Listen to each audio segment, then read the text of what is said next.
Do'stlar, fevral oylari 2026-yil. Endi Luksemburg degan davlatni eshitgansizlar. O'sha davlatda biz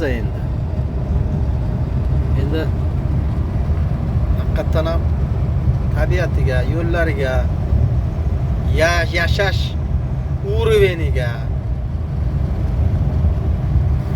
boshqachada. Oldin televizorlarda ko'rardim-da Yevropani. O'sha tasavvurimdagidayda. Qanaqa tasavvur qilgan bo'lsam, xuddi o'shanaqa. Hamma narsa joy-joyiga-da, hamma narsa. Lishli narsa yo'q-da.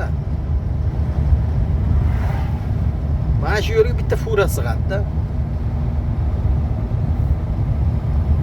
Qaranglar, tabiatda endi fevral oylaridan shunaqa bo'ladimi tabiat?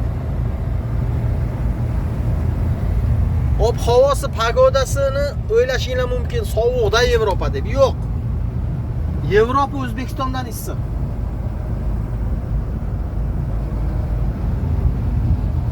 Shunaqa.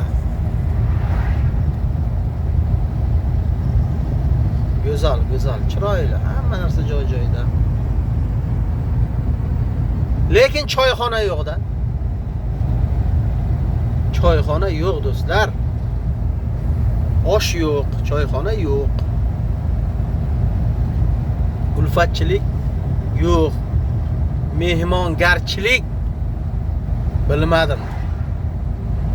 Shu savolni men bularga berishim kerak, lekin inglizchani bilmayman-da. Ular ingliz tilida gaplashadi ko'proq. Endi o'zini shevasida-da. O'zini shevasida.